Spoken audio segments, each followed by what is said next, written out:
Doutora, eu vou pedir para a senhora apresentar a sua especialidade, o seu trabalho, também a sua subespecialização para a nossa comunidade. Claro, com o maior prazer. Então, eu sou médica, otorrinolaringologista, e a minha especialidade trata de doenças do ouvido, do nariz e da garganta. Então, quem tem processo de otite aguda, otite crônica, infecções de ouvido, de repetição ou não, ou até outros desconfortos de ouvido, como labirintite, que acaba sendo um termo popular, não é o termo correto, né? Mas que as pessoas acabam entendendo quem tem muita tontura, zumbido nos ouvidos, que é aquele barulho, por muitas vezes, que traz bastante desconforto. Essas são as queixas mais de ouvido. De nariz, rinite, gripe, resfriado, sinusite, são as queixas que mais me procuram da parte de nariz. E garganta, né? Dor crônica de garganta, sempre um desconforto, uma ardência, ou a voz rouca, rouquidão, tosse crônica. São algumas das queixas principais que acabam me procurando. Também queixa de ronco, quem ronca à noite, a gente precisa passar pelo otorrino também para avaliar a função de nariz, se tem algum fator obstrutivo, alguma coisa assim. E do ronco, o que mais incomoda é se o paciente faz apneia, né? Que são pequenas paradas de respiração que pode fazer durante o ronco. Que é isso que traz muito desconforto para o paciente, que acaba deixando o sono ruim, não é um sono reparador, um sono que descansa e trazendo malefícios durante o dia para essa pessoa. Doutora, o assunto ronco, ele pode ser bem explorado, né? Porque são várias causas e é muito comum no dia a dia das pessoas. Então, existe tratamento? Existe. O tratamento do ronco, eu sempre explico para o paciente que é multidisciplinar, não é só com o otorrino. Eu não consigo, numa consulta, já dou um remedinho que resolva. Estar acima do peso, sobrepeso, então já vai aí uma dica, né? Se está roncando, cuidar do seu peso, porque só sobrepeso para cima já é um fator de risco para roncar. Muitos pacientes que conseguem perder peso, às vezes já tem uma melhora absurda da parte do ronco. Tem o fator nasal, se existe uma obstrução nasal, esse nariz fecha, fica congestionado, então acaba deitando à noite para dormir e vai roncar, né? Vai abrir a boca para respirar, que é o ronco. E a parte da garganta, então é uma parte que a gente visualiza, cada um tem uma anatomia, né, um tipo de rosto, então tem gente que tem aquela garganta mais fechada, mais obstruída, que às vezes a gente pode indicar um tratamento. Geralmente na parte do ronco tem que complementar com aquele exame do sono, que aí eu consigo avaliar se o paciente tem apneia, que são as pequenas paradas de respiração ou não, e segundo grau aí dessas apneias vai diferenciar o tratamento que eu vou precisar indicar. Mas o que eu sempre explico, o barulho do ronco pode até incomodar o vizinho aí, o cônjuge. Mas, na verdade, ele é o que incomoda muito o paciente são as apneias, são essas paradas de respiração.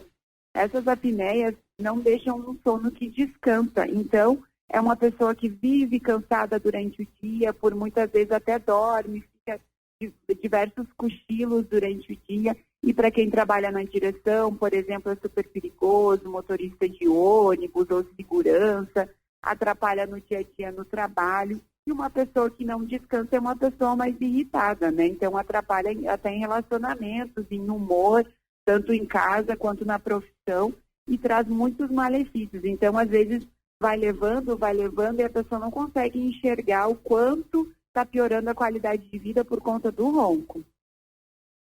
Doutora, eu já tenho pergunta dos ouvintes aqui. Isso realmente é importante. O pessoal quer saber como faz para agendar uma consulta para o marido. Olha só, a senhora falou no cônjuge, né, na situação que é incômoda, né? Tem pessoas que têm o sono mais leve com uma pessoa ao lado. Roncando é impossível de dormir. Mas a gente também destaca que as mulheres também roncam, né? Também, sim. Sim, eu atendo já faz mais de um ano ali no Centro de Atendimento Médico Tijuros, do CAM, e eu faço o atendimento uma vez por mês. E meu próximo dia, então, vai ser na terça-feira, dia 4 de agosto, de tarde, entrando em contato com o telefone do CAM ali de Júlio, consegue agendar. E o meu nome é Clovisa.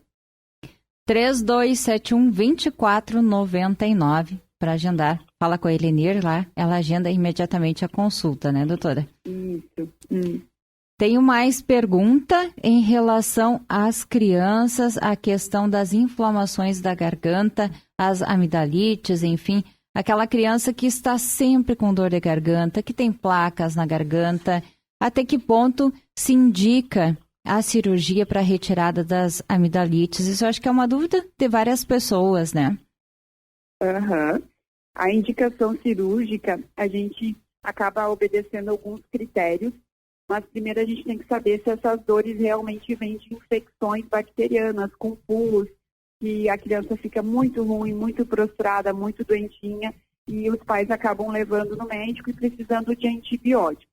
Esse tipo de infecção, que realmente a gente chama de amigdalite, se houver 3 ou mais infecções por ano nos últimos 3 anos, ou 4 a 5 infecções por ano nos últimos 2 anos, ou 6 ou 7 nesse último ano anterior, já tem indicação de cirurgia, de remoção das amígdalas. Geralmente, numa primeira consulta, eu costumo avaliar mais a criança, tentar tratar um pouco, às vezes o nariz não está funcionando muito bem, narizinho muito congestionado, respirando com a boquinha aberta, e numa próxima consulta fica pendente aquela reavaliação cirúrgica para saber se realmente precisa. Mas, quanto à cirurgia, que às vezes os pais têm medo, tudo, não, os riscos são baixos, assim, desse tipo de cirurgia, e eles melhoram muito quando bem indicado, quando realmente é essas infecções que está sempre no antibiótico, amoxicilina com clavulanato, eles melhoram bastante. O que você tem que observar, se tiver seu filho aí com bastante infecção, é se ele está respirando durante o dia ou à noite com a boca aberta. Respiração oral não é o normal. O normal é respirar pelo nariz. Então, se estiver com a boquinha aberta, já é um fator de risco para infeccionar essa garganta, e a gargantinha sempre está ruim, com uma dor, arranhando ou incomodando ele. Então, é outra coisa que na consulta eu avalio, porque às vezes nem sempre é essas infecções mais graves de antibiótico. Então, às vezes eu preciso tratar por que está respirando com a boca aberta e, por consequência, eu vou melhorar essa história de dor de garganta crônica. Doutora, o pessoal está perguntando também se adultos podem fazer essa cirurgia da retirada das amígdalas, que se é recomendado também ou somente quando é caso de crianças? Não, com certeza. Pode fazer em adultos, sim, não tem idade. Até mais velho, sabe, idoso, tudo. Tem algumas indicações que às vezes precisa, não é uma cirurgia só de criança, porque a indicação é as infecções, que eu comentei um pouquinho antes agora. Então, se na infância não teve infecções, começou na vida adulta, e aí pode ser por N motivos, imunidade baixa, estresse, que acaba baixando a imunidade. Às vezes um adulto, 30, 40, 50 anos, começa com infecções. Então, se entrar no critério de indicação de cirurgia, se faz. Eu tenho outro, é um depoimento, na verdade não é uma pergunta, de uma senhora, ela dizendo que a filha dela, desde bebê, tinha dificuldade de dormir. Com 3 anos, eles descobriram que o problema era no nariz. Ela fez uma intervenção cirúrgica e agora a criança dorme perfeitamente, já está com 6 anos. Ela não disse o problema específico. Ótimo. Isso pode acontecer também, doutora? Pode acontecer, porque como essa criança não estava dormindo bem provável ela tinha aumento de uma glândula que a gente chama de adenoide, que fica lá no fundinho do nariz, que chamam de carne esponjosa. Queria saber se meu filho tem ou não a carne esponjosa. Então, se ela está aumentada de tamanho, esse nariz fica muito congestionado, tampado, e é a criança que abre a boca para respirar. E dá ronco, né? Ainda mais se abre a boca para respirar de dia, de noite mais ainda, que pela própria gravidade deitou ali na horizontal, vai ficar com mais dificuldade de respirar. Então, ronca. E aí, melhorando, às vezes tratando cirurgicamente essa adenoide, por vezes a amígdala junto, você abre toda a via aérea dela ali e ela para de roncar. Outra pergunta, doutora, em relação a rinite e sinusite, que são problemas comuns. Tem solução? Como acontece a avaliação? É uma pergunta que eu tenho de 3 pessoas falando do mesmo assunto. Pergunta para a doutora a respeito da rinite. Tem conserto? Tem. Cura, assim, que a gente fala, vamos tratar que uma vez e nunca mais vai ter sintomas. Não tem. Por quê? Porque a rinite alérgica são sintomas nasais, então do nariz, nariz congestionado, coriza, que é aquela secreção clarinha que sai do nariz, espirro e coceira no nariz. São os principais sintomas.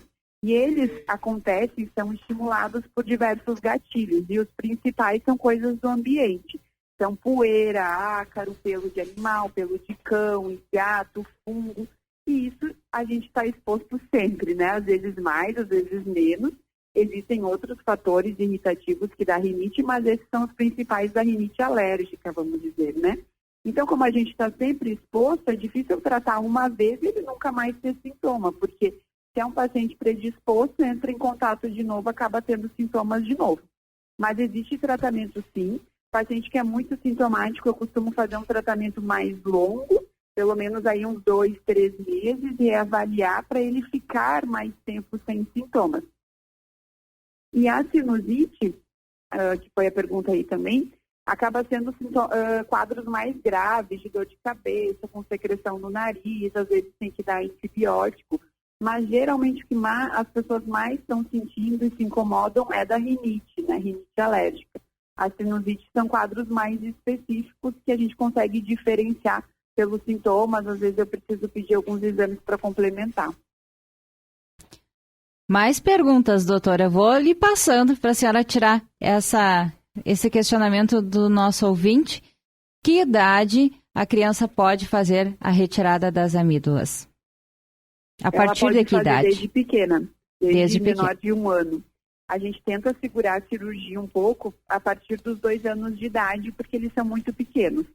Mas, por exemplo, uma criança de 1 ano teve uma infecção grave de amígdala, precisou ficar internada, a gente tem que colocar numa balança. Essa criança precisou ficar no hospital internada por conta de uma infecção de amígdala. Então, às vezes, a gente indica a cirurgia antes dos 2 anos. Mas se der para segurar, se está tratando em casa, indo, melhorando, avaliando, tentando fazer outros tratamentos complementares, eu costumo indicar a cirurgia de amígdala a partir de 2 anos, se tiver indicação, né? Por quê? Pela própria imunidade dele, porque eles são pequenininhos, né? São pequenininhos sempre, né? Mas até 2 anos são muito pequenininhos ainda. Então, a gente tenta segurar um pouco e a amígdala cumpre uma função importante de imunidade até os 2 anos. Depois dos 2 anos, essa função diminui muito. Muitos pais ficam preocupados com essa função, né, da imunidade que a amígdala tem, mas existem outras amígdalas na região da face. Então, quando a gente remove a amígdala da garganta, que a gente enxerga quando abre a boca ali, que é a amígdala palatina, existem outras que vão cumprir essa função da imunidade. Então, a gente não deixa a criança mais fraca ou sem imunidade depois da remoção. E muitas vezes não tem mais casos, pelo menos tão grave, de febre alta. A gente vê que as crianças, quando tem febre, que causa aquela inflamação nas amígdalas, elas ficam acabadinhas, como a gente diz, né? Então, já depois disso, elas até ficam doentes, gripadas, mas essa inflamação não volta a ocorrer? Não, essa grave, que ficam bem, com febre alta e bem prostradas, não. Ah, tá certo. Também era uma dúvida do ouvinte. Doutora, boca muito ressecada que chega a colar os lábios durante a noite. Tem tratamento? O que seria? Tem adulto? Isso, adulto. Eu pensaria em coisas diferentes se fosse adulto. Uhum. Adulto, pensaria que estivesse roncando. Tem algumas doenças não tão comuns que cursam com boca seca. Seria outra coisa para investigar. Uhum. Mas o mais comum seria que está roncando, respirando com a boca aberta. Então, resseca toda a mucosa da garganta. Às vezes tem até que dar aquela saliva artificial para ajudar a lubrificar. Existem algumas alterações das glândulas da saliva, que a gente tem 3 pares de glândulas salivares na região de boca. Então, alguma alteração dessas glândulas também pode dar boca seca. Efeito colateral de medicação ou de radioterapia que possa ter feito, também pode dar boca seca. Ah, tá certo. Peço que a senhora elenque os convênios. O pessoal está perguntando aqui se a senhora atende pelo IP, enfim, já podemos elencar todos eles. Isso, ali no CAM atende com desconto, né, do valor particular, os convênios e a própria Causo, né, que é o convênio da clínica mesmo. Tá Mas certo. atende IP, Unimed, não tenho a lista aqui dos convênios, mas praticamente todos os convênios têm um valor correto. Então, esse ouvinte que pergunta se pelo IP a senhora atende, então tem um desconto. Sim. Tem. Atendo pelo IP. Tá certo. Doutora, outra pergunta. Nódulos nas cordas vocais também tem tratamento? Tem tratamento. Geralmente quem tem nódulos vocais é uma pessoa que força muito a voz, usa muito a voz, ou fala muito alto, ou é um profissional da voz, né? Radialista, que nem você, ou professor, palestrante, cantor. Então é o calo vocal, né, que chamam, tem tratamento sim. Tá certo. Doutora, mais alguma coisa a acrescentar? Tiramos as dúvidas dos ouvintes que nos mandaram mensagem, que ligaram aqui para a emissora.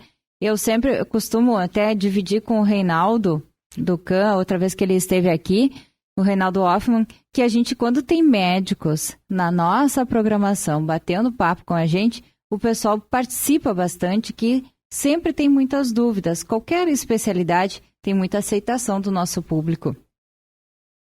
Ai, que legal, que ótimo. Então, eu estou aí fazendo atendimento uma vez por mês, né, na CAN, em Júlio de Castilhos. Se precisarem, estou bem disposta a tirar dúvidas, com certeza. Também tenho o meu perfil no Instagram, que eu sempre, todo dia, deixo uma caixinha aberta de perguntas e dá para tirar as dúvidas comigo lá também. Acabo deixando nos stories. E praticamente todo dia trago conteúdo também para vocês.